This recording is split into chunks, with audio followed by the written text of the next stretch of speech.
Hi, I'm Rigger, this is your ride, and I'm here to tell you today that Emerald will become a maiden. But before all that though, be sure to like it if you like it, share it if you think others would like it, let me know your thoughts in the comments down below, and subscribe if you want to see more.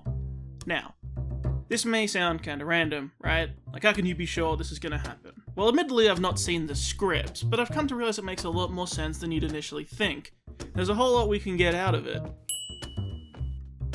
Initially, I was almost certain she'd become the Summer Maiden in Vacuo. However, considering where we are so far in the story of Atlas, there's a chance it'll actually happen here too, and she'd become the Winter Maiden, and then tie that into the ending. So, while I feel pretty confident this may happen, I admit I'm not exactly sure, like, the specifics. So this video is sort of a double theory, sort of.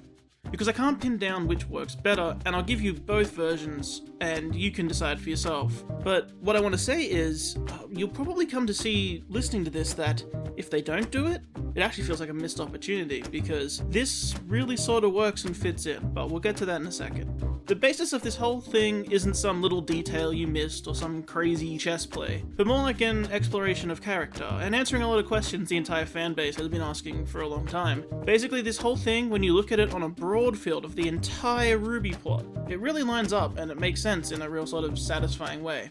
I'll be honest, I'm not sure of the best approach to this video, so let's just do a rundown of the characters so you can see how this all adds up. Since Emerald is the subject of this whole thing, let's get more acquainted with Emerald. I know a lot of you wish that were the case anyway.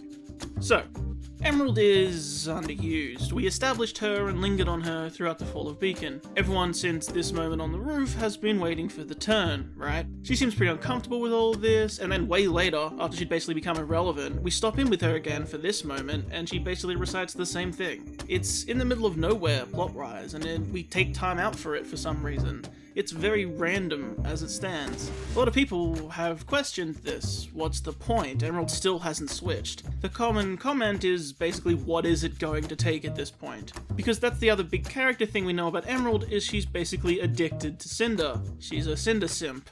That's what every single comment has labeled her, and they're not really wrong. If it's to do with Cinder, then she's in. That's basically the two things we know about her. But a little more than that, we know she sort of mirrors Cinder, because Cinder basically used the same manipulation on Emerald that was used on her. She took in Emerald, taking her from a street life and struggle and fear, and gave her support and strength. You can see how powerful that manipulation is. Emerald has outright said she owes everything to Cinder. She put herself up to die in Cinder's defense, without even a single moment of hesitation. At this point, people have all but given up on the long-talked about Emerald redemption, because even with how dismissive and mean Cinder is directly to her face, she's still doing stuff like this. It's to the point where Mercury is saying it to her face. Now here's where we need to actually pay attention though. If the show itself is putting this commentary in, then we're actually going to do something with it.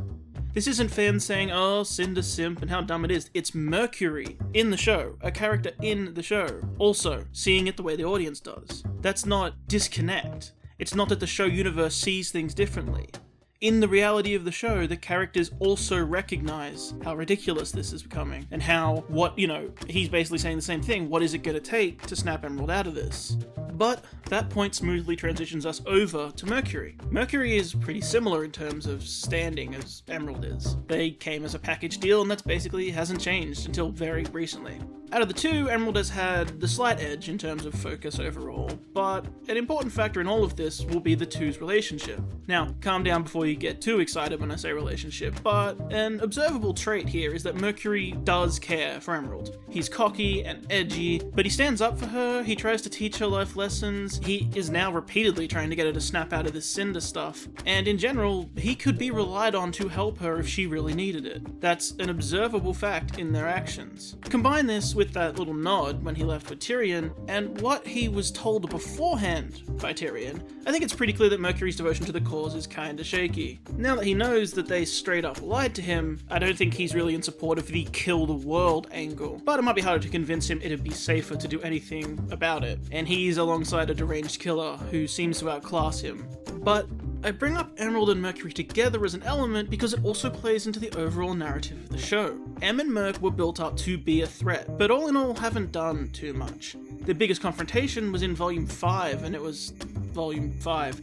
So it comes back to, what are we doing with these characters? We want them to mean something and do something, but even I constantly said I hoped they weren't in this season, because there was too many villains already and they'd have nothing to do. So far, that's been pretty correct. Merc is technically higher in the food chain now, under Salem, but he's been sent away after doing nothing. And M is just joined at the hip to Cinder and, her string of bad choices. Sure, she's also getting cold feet and sort of sneaking around and learning things, but overall in the narrative, it would feel nice, circular and complete to wrap up Emerald and Merc back into the plot properly. To have them mean something. To have a journey and possibly even a conclusion so they don't feel like they were just stragglers this whole time, who only ever got to be sort of henchmen briefly. When they appeared in Volume 8, I was disappointed because I didn't want them wasted, but now I see opportunity. I see something really different and interesting that the chess pieces may legitimately be aligning for. People have argued if Merc deserves a redemption arc as well as Emerald, as he's far less regretful and somewhat less likable as a character, but given his background, I think we can try and afford him some slack. Because this idea, be it starting this volume or the next, involves both of them, and I think could really do some good. You see, what I was really left wondering is why Emerald and Merc were split here. What's the point of bringing them into the story and then sending Merc away and keeping Emerald around? And then, if Merc's away, what's his role to come back in later? But this provides the answer. Obviously, I'm not bearing the lead here, I'm talking about Emerald becoming a maiden, but I'll quickly touch on the use of maidens here too, in the plot in general. You see, unless they're going for a crazy curveball, the main girls aren't becoming maidens. And it's really doubtful it's going to go to someone like Nora even, though I do see that floating around in comments and stuff a lot. But the reason for that is the maidens are pretty much just a story tool, just a MacGuffin. For the most part, it's a far better idea to put those on extraneous characters. Cinder is the exception. With Cinder, it's used to power her up, make our adversary stronger. Initially, it was her edge, what made her scary, and it's come back in that fashion a few times. It's fine for the bad guys to have a weapon like this in the story, it makes them more threatening. The issue comes up putting it on the good guys. You don't want your good guys to be too powerful. You don't want them to be MacGuffins, right? You don't want your main characters to be the way to open doors and that kind of thing. That reduces their role. The nature of the maiden power changing around also means you want it in play, right? And you're not going to kill your main cast. You want to move those powers around for fun, but you can't move it around if it ends up on one of your main characters, because you can't then kill them. See, Amber was no one. A sad story of a young life lost, we didn't know her. Pyrrha getting them was a bait and switch, and it set up for the crushing end and powering up of our bad guy. Raven was a wildcard, who we didn't know if we could trust, and is still at large. Plus her personality means her powers weren't constantly there to be used by the good guys, she wasn't at their disposal. Freya, similarly, we just didn't know, that's just how it is. And now we have Penny. Now, Penny is an interesting choice, and it was meant to shock us, to make us question why it was possible, or if it was possible, and it gave already a top tier, power level contender even more power. It was the least likely choice, so they went with it. Now, it does leave this really weird plot void, because we don't want to see Penny die again, for a multitude of reasons. Those reasons ranging from, we love her, to, really, again, and every, wait, can she come back again, in between all those, so, However, I like to think we can all, at least mostly, agree that it seems really unlikely that Penny will be the Winter Maiden forever. It feels weird it would stop with her. And I've brought up before that actually there's this, somewhat likely conclusion that if Cinder uses her arm to take away the maiden powers and basically suck Penny's soul out, that it sets up the perfect situation for a still intact Penny to be replaced once more by Pietro at the cost of his own life with his last piece he can cut off. This would effectively depower Penny and the maiden powers can move on, but we don't have to actually lose Penny. The reason for this also rolls into my next point, the Double Maiden. The Double Maiden is something Cinder has been chasing for the longest time. It's been questioned if it's even possible. It's been said by Salem it was her intended goal for Cinder, although more than two. And it's a big question, and has been for many volumes, how this is going to work. This means it has to happen, right? Narratively, it has to happen. 100%, we have to see it. It'd be a horrifically unsatisfying pit of plot if we never get to see it after all of the teasers. Cinder must, absolutely must, become at least a double maiden. It shouldn't kill her either, but if there are other effects, so be it. She has to achieve this for the whole plot with her to not feel like a total waste. So, I hope it's incredibly obvious why she has to achieve at least a double maiden, if not triple, eventually. This will also have the added bonus of a huge power-up for Cinder, hopefully elevating her back to a real boss level threat, so she can stop failing so much. That'll work as a story arc for Cinder. Everyone makes fun of how terrible her choices are and her failings, but if she then recovers into a multi-maiden, with magic perhaps second only to Salem in the world, and maybe gets a kill or two, suddenly she should absolutely be feared again, and she's back on the board, how it should be. All of this together adds up that the maidens are going to be switched around more. For clarity, we have Cinder as the Fall Maiden, Penny as the Winter Maiden, Raven as the Spring Maiden, and Unknown as Summer. Now, I don't think Summer is someone we know.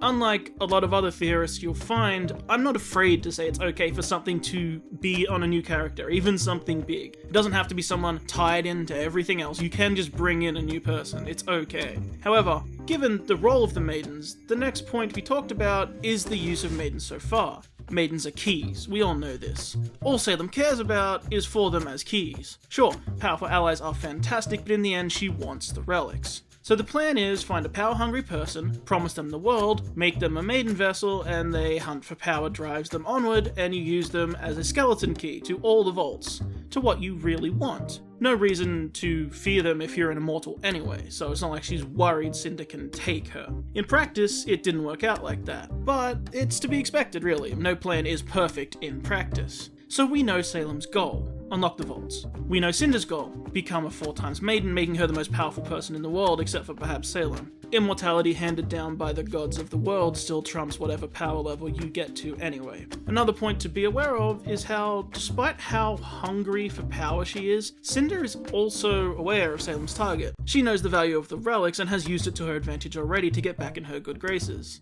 As a plot point, maidens serve as MacGuffins. They're to be found, protected, and possibly passed around as the plot needs. So far, we have the bad guy, the wild card, and the good guy. The question of how we handle the last maiden's plot role is an interesting one. Basically, to prevent repeating ourselves, we have really only 3 options in practice. We don't want to spend more volumes trying to protect an unknown person again, and we've had the surprise it's an important character twist already. So, option 1, kill them immediately. This put the maiden's powers in play in the narrative from the start.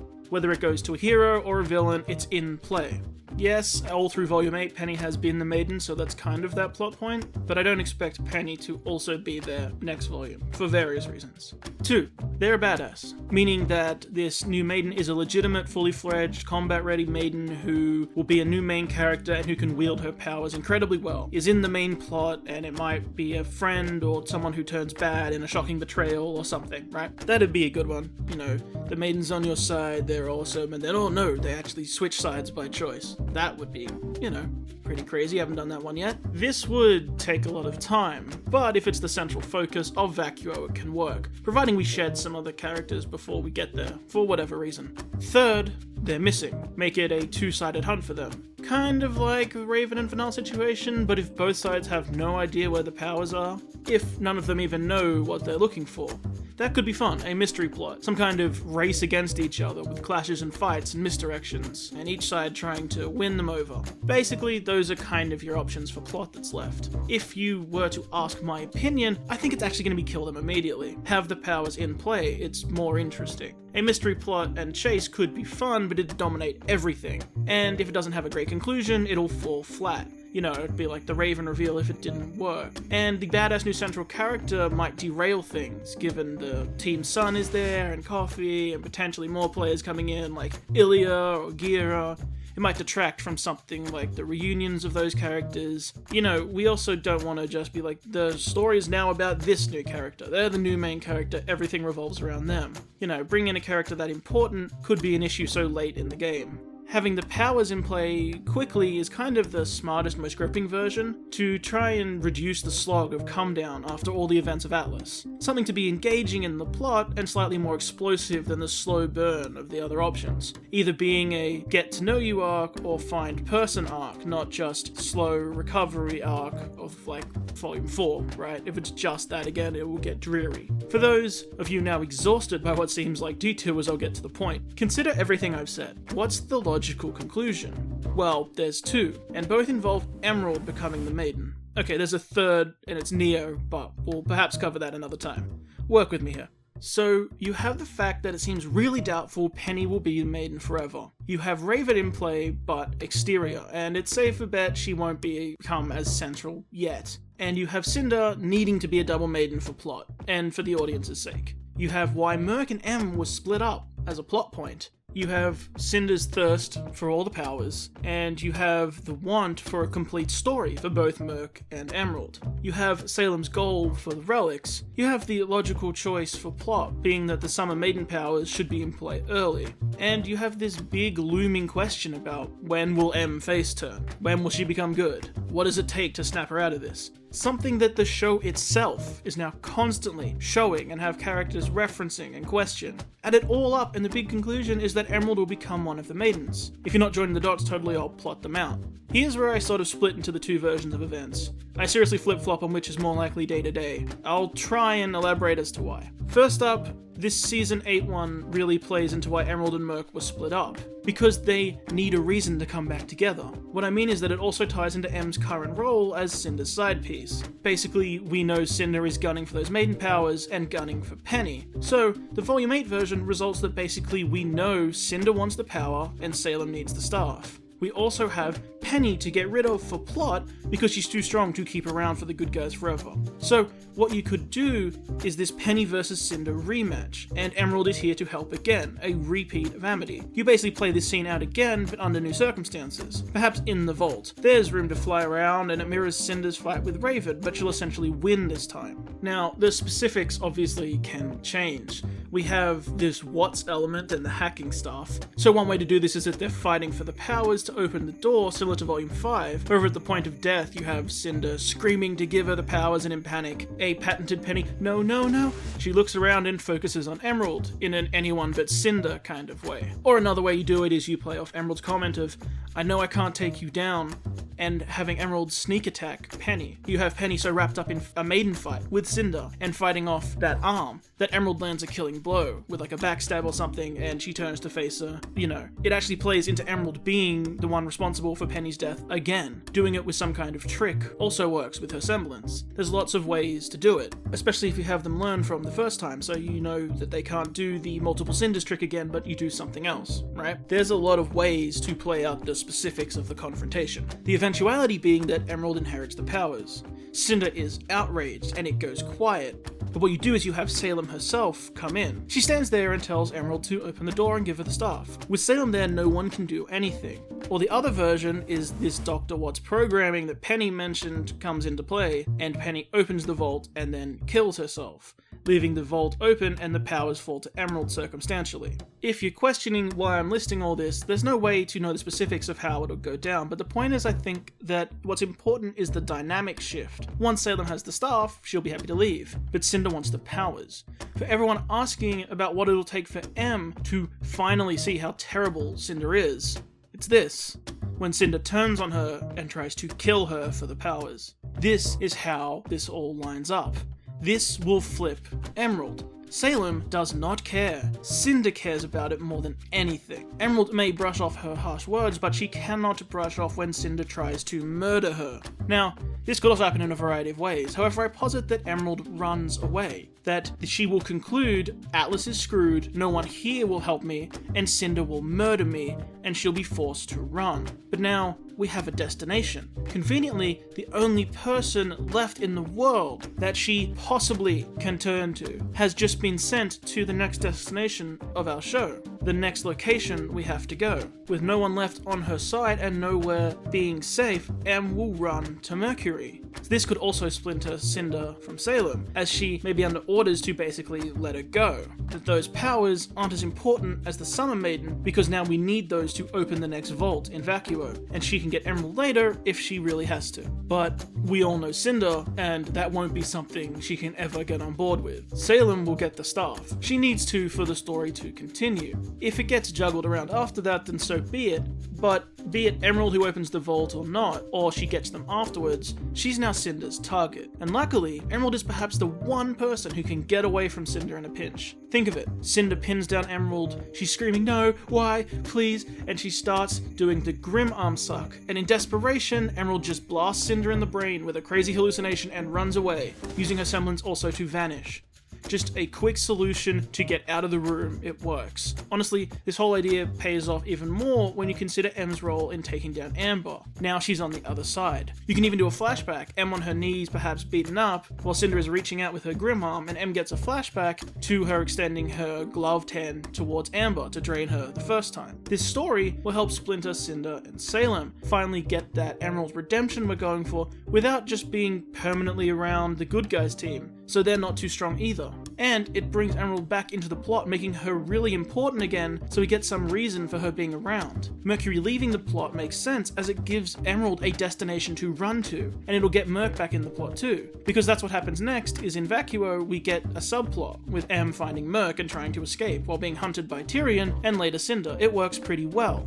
The other version of this leans more towards Volume 9, and it makes Emerald literally the center of the story, which is fine, as long as everything goes alright in Volume 8. Cinder gets the powers. Specifically, this works here because we can avoid totally killing Penny. Like I said, we use Cinder's absorbing abilities to suck the soul and the powers out of Penny, leaving her a husk. And this actually also works in that it will feel sort of satisfying because it means third time's the charm, with her first failure on Raven and her first failure on Penny. So it feels right that the third time she actually gets this to work, and it pays off being something that actually plays a role in the story. But a mostly intact Penny, minus some green goo, is a lot easier for Pietro to sacrifice himself and save, cutting off that last bit of his soul to bring her back one last time. You don't have to rebuild the whole body, it's not as necessary. That way we don't have to totally lose Penny again, but we can shift the powers off her. Cinder allows for this unique circumstance with her arm. My guess, by the way, is Penny will then go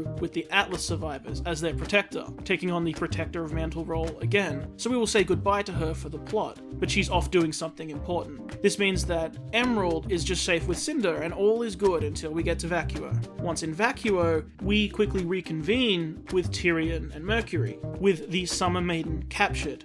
That's right, just say Tyrion stung her and they're keeping her barely alive at the edge of poisoned or something. You have two assassins hunting her, it's okay to say they did their assassin thing and managed to get her. Some might be disappointed with that idea, but we've already spent so many volumes either looking after maidens or looking for maidens that it'd be a nice change of pace to lead with the maiden this time, as it sets up for the rest of the volume. You can have all of Vacuo in an uproar because, you know, two assassins snuck into their, whatever, the academy, I guess, and managed to kidnap this Summer Maiden out from under their nose. You can tell that in sort of backstory and flashback later, as the team arrives and finds out what's going on and the place is in chaos. Because now it's here where Em gets the powers. Say Cinder and co are sent ahead, you know, Salem's forces and the whale can't just fly into Vacuo either, but they're sent ahead as a little ground team to meet Tyrion and Mercury to do the power switch. And just like in the other version, something goes wrong. You can even put up a maiden fight here, so there's a big maiden battle to kick things off as she breaks free and tries to defend herself against the array of people around her. But either way, it's Emerald who lands the last blow, or for any other reason circumstantially.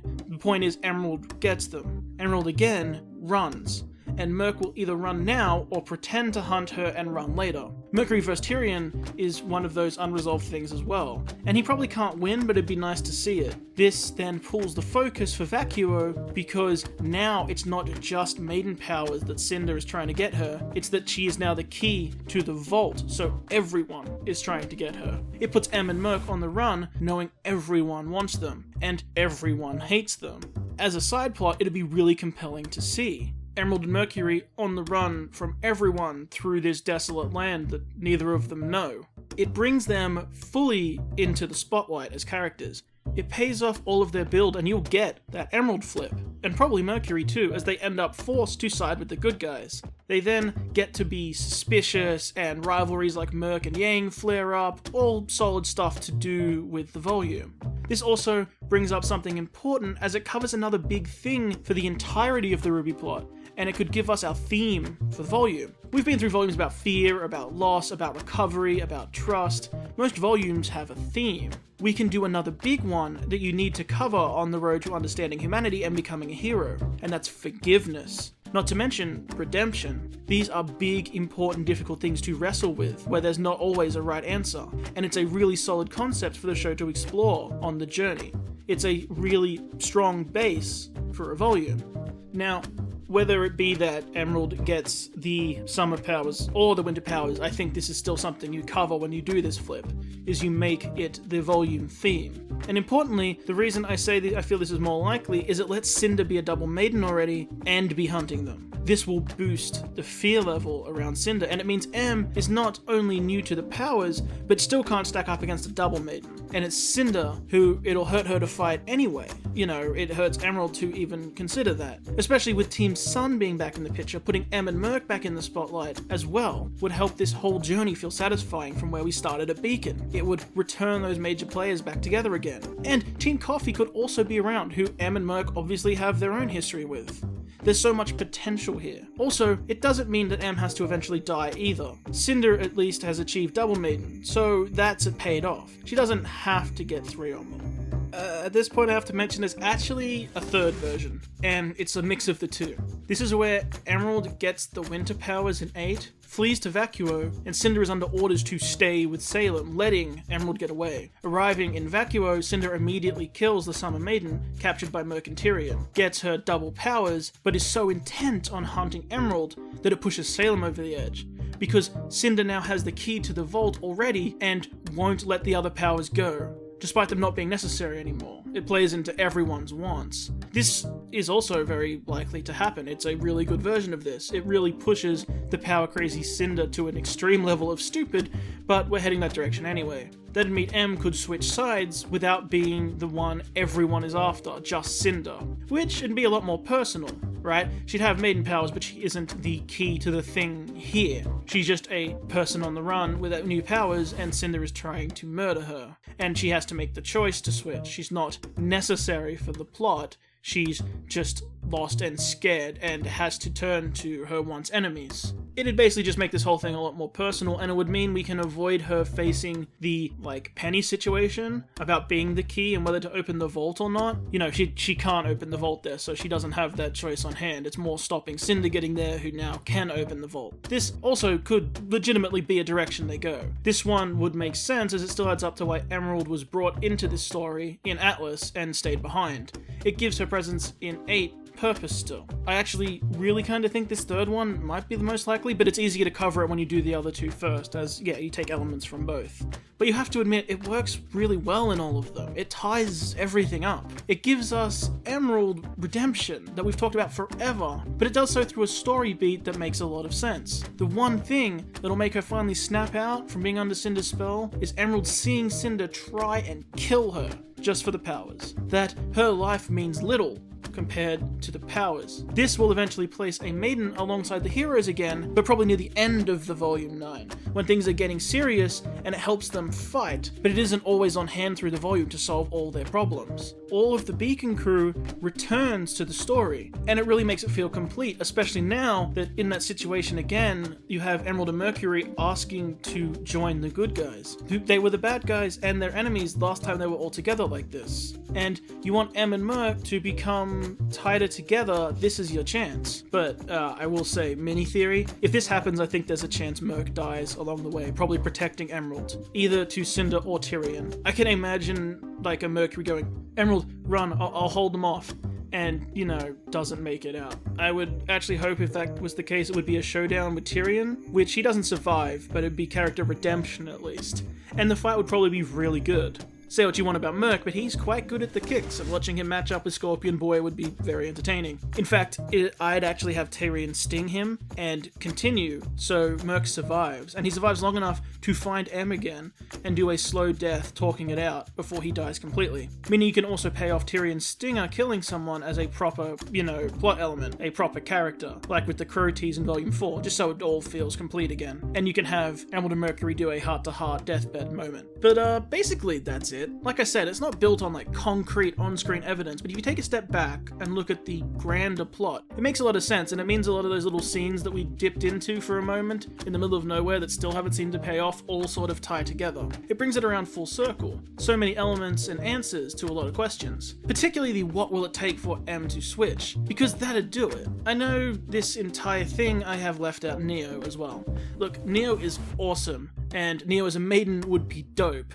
So would Neo fighting Mercury. But as much as it'd be cool for a satisfying narrative, paying off all the build to Emerald's story would really work a lot better. Also, with M on side, eventually you could finally have the good guys using some cool illusions to their advantage. And anyone who wanted the illusion versus illusion fight with Emerald and Neo, you might also get it here, as if Neo is still playing along with Cinder, or trying to get the powers from Emerald for herself in order to fight Cinder, which is another legitimate path you could take, then it's all possible. Also, this would eventually put Emerald on the side defending against the fall of Vacuo, letting Emerald finally come good on her observations about how sad it was when Beacon was falling, and then presumably having gone through also the fall of Atlas. Now she can step up and try to stop another one. It also helps scale her up. Emerald and Merc are really good, but they don't compare to the other seats on the table power-wise. Merc got his technically promotion, and we haven't seen him fight in a while, so we don't know how good he is, but Emerald especially. This Maiden upgrade raises her back to a competitive level with everyone else. But again, a double Maiden who literally wants to take her soul, then even the upgrade of the Maiden powers isn't enough to make her feel safe at all. I offered up a lot of options and maybes around the specifics, because there's no way to be sure, but overall, it fits so nicely that I'm pretty sure it's actually going to happen now,